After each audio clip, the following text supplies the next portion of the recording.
Tim Legler joining us now. I have to admit, Legs, I did a double take this morning on Get Up when I heard Bobby say the Warriors are not a playoff team next season when you look at the roster right now. But he has a strong point when you look at the depth of being a big issue. Let's take a look at last season's Western Conference playoff picture. The Warriors finished as the top seed with 57 wins. If Kawhi decides to return to Toronto next season, how would you project the Western Conference playoff picture to look?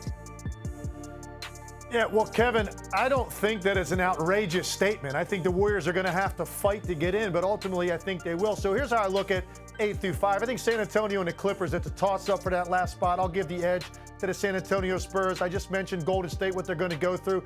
Oklahoma City, Portland, it's almost like status quo from a year ago. There's not a lot of wholesale changes with those two teams. I think they're solid playoff teams, but I think they're basically going to finish in that same order. So it starts to get more interesting as you get up into 4 through 1. At number 4, I would put the Houston Rockets. I think this is going to be a team that is not going to be concentrating on the regular season as much, so you might see some slippage in their regular season standings, but obviously still a formidable team with James Harden and Chris Paul.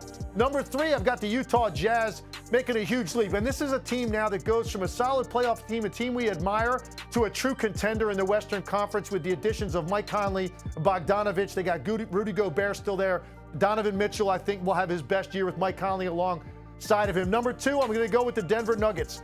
They finished second a year ago. They're going to be 1 year better, more mature, having gone through the playoff experience from this year. They have a star player that makes people better in Jokic. So this is a team I think that's going to stay right there. And number 1, I'm still going to go with the Lakers, regardless of Kawhi Leonard coming or not, because I look at LeBron James, I look at Anthony Davis. The skill set is so diverse. They can both guard anywhere on the floor. They can score from anywhere on the floor. And they're going to add veteran players around them, Kevin. They're going to fill out that roster. And by the way, Kyle Kuzma, not a bad third option right from the start as a scorer and a spot-up shooter as well off of those two guys. I think the Lakers, with all that talent at the top, I still put them as the top seed. Legs, currently they have 4 players on the roster. And if you have them as the best team in the West without Kawhi, where are we looking here if Kawhi decides to sign with the Lakers? And keep in mind, the record for wins is 73 in a season.